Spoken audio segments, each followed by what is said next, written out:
अगर मेरे समाज के लोग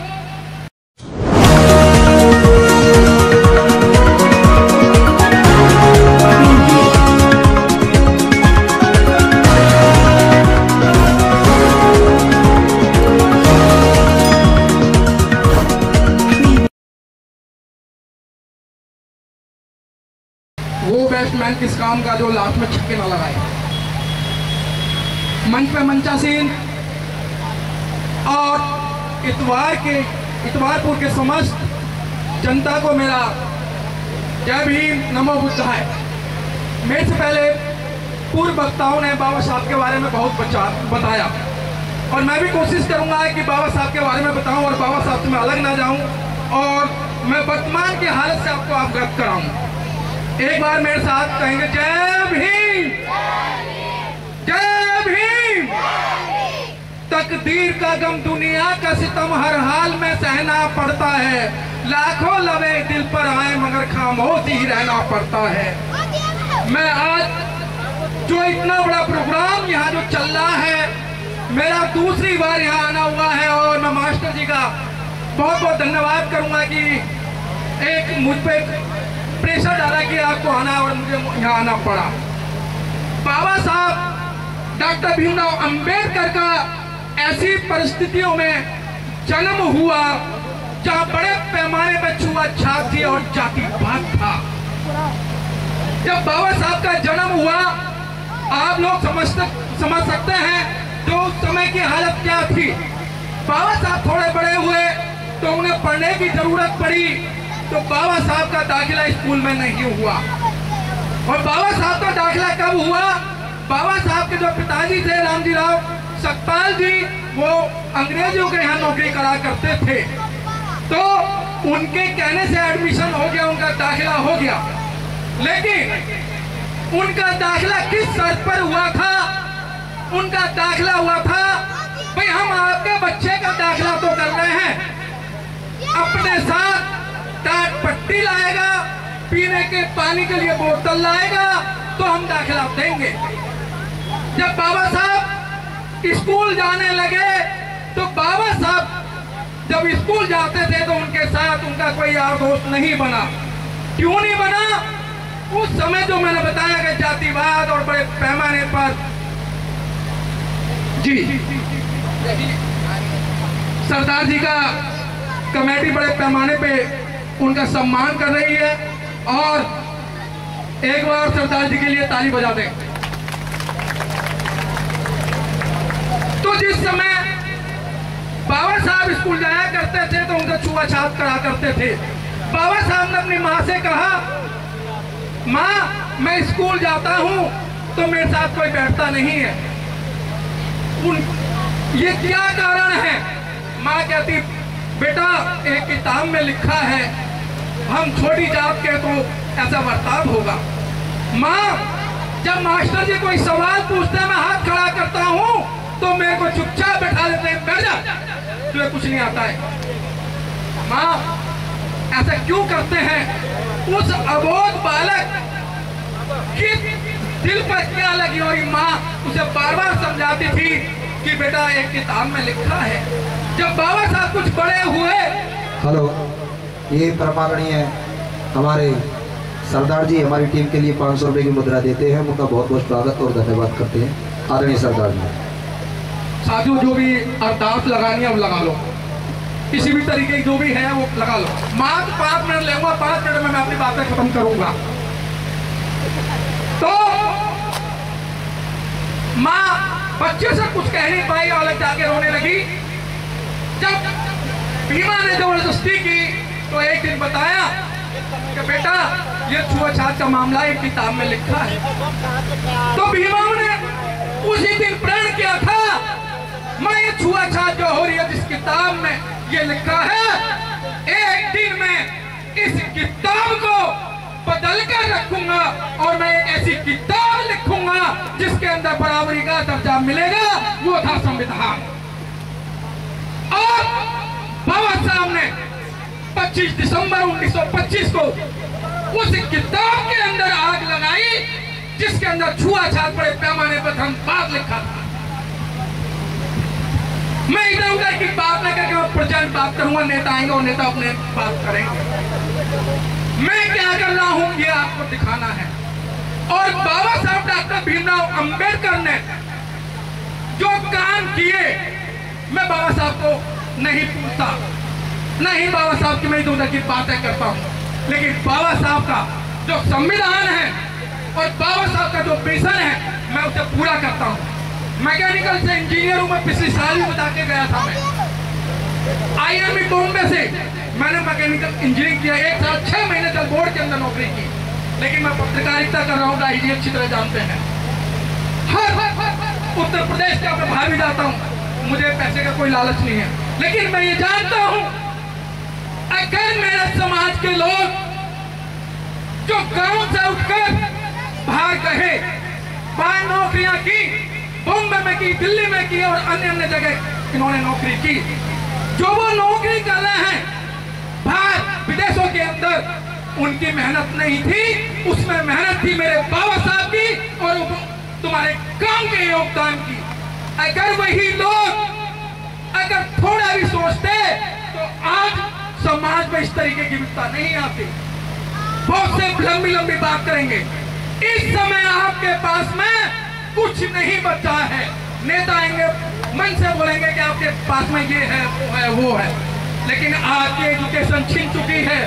अभी मैं उत्तर प्रदेश का व्याख्यान कर रहा हूँ, 120 स्कूल बंद कर चुके हैं, सरकारी स्कूल 120 बंद कर चुके हैं और 90,000 स्कूलों की लिस्ट है।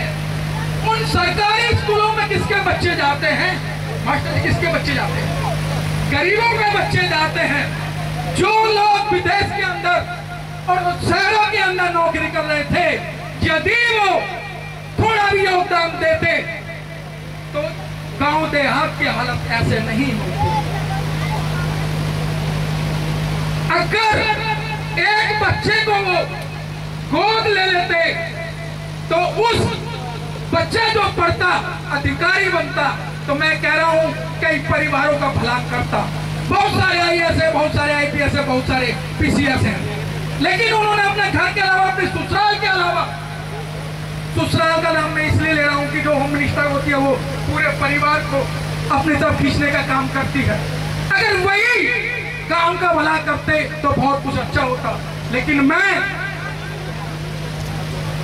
मानता हूं कि इतवारपुर के अंदर जो महिलाओं का योगदान है वो बड़ा अच्छा योगदान है, क्योंकि मैं देख रहा हूं कि पुरुषों से भी ज्यादा यहाँ महिला हैं।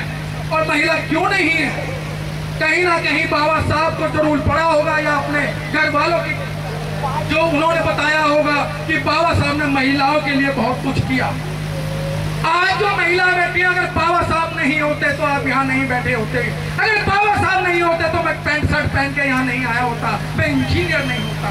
बाबा साहब नहीं होते तो क्या हाल होता? अरे बाबा साहब की बात मान लो, अब भी मान लो तो तुम्हारा भला हो जाएगा। अमन बेच देंगे, चमन बेच देंगे, अमन बेच देंगे, चमन बेच देंगे। मेरे बहुजन के लोगों, यदि तुम सोते रहे तो ये मनुवादी लोग इस देश को ही बेच देंगे, क्योंकि जो स्कूल बंद किए जा रहे हैं बहुत बड़ी साजिश है। नौकरियों के अंदर प्राइवेटाइजेशन है, बनिया की दुकान करती है, बनिया आपको नहीं रखेगा। वही हालत 1947 से पहले करने जा रहे हैं। उस हालात से बचना है तो अपने आप अपने बुजुर्गों की, बाबा साहब की बात माननी पड़ेगी। आपको शिक्षा लेनी पड़ेगी। मेरे से पूर्व वक्ताओं ने शिक्षा पर बहुत ध्यान दिया है, लेकिन मैं उन लोगों से भी कहना चाहता हूं जो अधिकारी PCS IAS अधिकारी हैं, जब आप नौकरी में होते हैं तो समाज का अगर कोई आदमी आपके पास चला जाए तो आप उसे चाय तक की नहीं पूछते हैं और वहां मना कर दिया जाता है कि साहब नहीं है। और जब रिटायर्ड हो जाते हैं तो आप लोगों की जरूरत पड़ती है। क्या उस समय उन लोगों को आपको पनाह देनी चाहिए? जिस समय उनके हाथ में पावर थी तो उन्होंने आपका काम नहीं करा। और वही पैसे वाले लोग आपके बीच में आएंगे कि हम एमएलए का चुनाव लड़ने आ रहे हैं, हम मेंबर पार्लियामेंट का चुनाव लड़ने आ रहे हैं, हम ये करेंगे आपके लिए, वो करेंगे। करना आपको है, करना आपको है। शिक्षा पे सबने बल दिया और शिक्षा बहुत जरूरी है। शिक्षा वो शेरनी का दूध है, जो पिएगा वो धारेगा। अभी मैं कवरेज कर रहा था तो बहुत सारी लड़कियां, बहुत सारी महिलाएं ऐसी मुझे मिली जो मैंने उनसे क्वेश्चन करा बाबा से संबंधित। राय जी बड़ा अच्छा जवाब दिया उन्होंने और कहा कि बाबा साहब को हमने अपने बुजुर्गों से सुना और बाबा साहब को हमने उनकी किताबें पढ़ी हैं। मैं दो बातें करके मैं अपनी बात को समाप्त करूंगा। जब बाबा साहब बैरिस्टर बनकर आए थे तो बाबा साहब बहुत अच्छे वकील थे, तो उनके पास में एक अपर कास्ट का एक केस आया कि एक लड़के को फांसी होनी थी। तो किसी ने बताया भाई एक वकील है तो सही, बढ़िया वकील है, वकील साहब सुन रहे हैं, एक वकील है, बढ़िया वकील है, लेकिन वो महार है। अगर आपकी बात वो मान लेगा तो मैं समझता हूं कि आपका लड़के को फांसी नहीं होगी। तो जिस समय वो दोनों दंपत्ति अपने बच्चे की गुहार लेके गए तो बाबा साहब ने उनको मना नहीं करा, भाई अपनी फाइल दो, मैं फाइल पढ़ता हूँ, देखता हूँ क्या होता है। उन लोगों ने फाइल भी बांस में बांध के बाबा साहब को दी। जिस समय उनकी पेशी थी अगले दिन सुने फांसी का फंदा गले में लगना था तो बाबा साहब वहां खड़े, तो जज ने पूछा भाई आप कुछ कहना चाहते हो? नहीं कहना चाहता। कुछ आप राय रखना चाहते हो? नहीं। तो वो दोनों दंपत्ति और उनके जो रिश्तेदार थे, हम पहले कह रहे थे ये क्या जानता है, छोटी कास्ट का है। बाबा साहब फूट मारकर वहां बैठे रहे, लेकिन बाबा साहब ने कोई नेगेटिव जवाब नहीं दिया। तो होता क्या, जब गले में फांसी का फंदा लटकने वाला था, भाई तुम्हारी कोई आखिरी ख्वाहिश है? नहीं जी। बाबा साहब से वो दोनों दंपत्ति कहने लगे अब तो कुछ कह दो। नहीं। जब जेलर में और मजिस्ट्रेट ने ऑर्डर किया, टाइम पूरा हुआ, उसके गले के अंदर कपड़ा डाला गया और फांसी का फंदा लगाया। तो रस्सी यहाँ तक आते ही, गले के अंदर आते ही बाबा साहब ने क्या कहा, प्लीज स्टॉप, हटाइए से। क्या मिलेगा? अच्छा क्यों? आपने फांसी लगाने का ऑर्डर दिया था, आपने फांसी लगा दी, हटाइए। उस जज और वहां के जेलर को बाबा साहब की देखना पड़ा और वो फांसी का फंदा वहां से उठाया और बाबा साहब फाइल लेके जब बाहर निकले उस लड़के को लेके, वही दोनों दंपत्ति बाबा साहब के पैर के अंदर गिर गए थे। वो थे मेरे बाबा साहब डॉक्टर भीमराव अंबेडकर। और उस दिन से कहा जाता है कि फांसी जब तक लगाई जाए, जब तक मर ना जाए, हंग ऑफ द डेथ, जब से ये नियम लागू हुआ है। एक और मैं केस बताने जा रहा हूं आपको, अगर मेरी बात बुरी लगे तो एक बार ताली बजा देना, मैं अपनी बात को वहां खत्म कर दूंगा। एक महिला को भी फांसी होनी थी, मास्टर जी, एक महिला को भी फांसी होनी थी, लेकिन वो गर्भवती महिला थी। कोई केस होगा ऐसा, मजिस्ट्रेट ने फांसी का सुना दिया और जब बाबा साहब के पास आया वो दंपत्ति और वो कहने लगे जी हमारी महिला को फांसी लगेगी और ऐसा ऐसा है, फांसी बोल दी, कोई बात नहीं। जब जज ने उनका ऑर्डर लिखा फांसी का, तो बाबा साहब खड़े हुए। मेरे बाबा साहब इतने ज्ञानी थे, उनकी बात को जितना बताया जाए वो पूरी रात कई दिन निकल जाएंगे। तो मैं बताना चाहता हूं, उस गर्भवती महिला को जब फांसी दी जा रही थी तो बाबा साहब ने कहा, हेलो मेरी बात सुनिएगा, आप इस महिला को तो फांसी दे देंगे, लेकिन इसके पेट में जो मेल है, फीमेल है, लड़के या लड़का मुझे मालूम नहीं है, उसका क्या कसूर है, उसे क्यों मारा जाए। तो जज को झुकना पड़ा और दूसरा जो वकील था उसके भी मुंह में कोई बात नहीं बन पाई। उस महिला को भी बाबा साहब ने बचाया। तो मेरे बाबा साहब ऐसे थे और आज बाबा साहब ने करोड़ों लोगों को बचाया, लेकिन आज वही करोड़ लोग मेरे बाबा साहब के मिशन को आगे नहीं बढ़ा रहे हैं। पैंट सूट पहनकर अच्छी अच्छी जगह मंदिर अंदर जा रहे हैं, लेकिन मेरे बाबा साहब का कोई ख्याल नहीं कर रहा है। बाबा साहब ने कहा था मंदिर जाओगे चोर बनोगे, उचक्के बनोगे, भिखारी बनोगे, लेकिन आप जिस दिन विद्यालय जाओगे अधिकारी, पीसीएस, इंजीनियर बनोगे, मैं साक्षात में मैं खड़ा हूं। तो आप लोगों को बच्चों को शिक्षा दिलाना बहुत जरूरी है। आप भूखे रह लेना, लेकिन बच्चों को चाहे लड़की है चाहे लड़का है उसे पढ़ाना जरूर। और जो माँ बाप अपनी लड़कियों के लिए दहेज के लिए पैसा इकट्ठा कर रहे हैं, वो दहेज के लिए पैसा इकट्ठा ना करें, बल्कि अपनी बच्चियों को ऐसी अच्छी शिक्षा दे दें कि वो दहेज का पैसा खुद जुटा लेगी। और लास्ट में मैं अपनी बात खत्म करते हुए कि मैं क्या कर रहा हूं, मेरे पास पैसा नहीं है, लेकिन मैं अपने नेक कमाई में से बेईमानी करता नहीं, बड़ा पत्रकार हूं, डर लगता है कोई उठाकर किसी भी केस में बंद कर देगा, लेकिन मैं इतना जरूर करता हूं।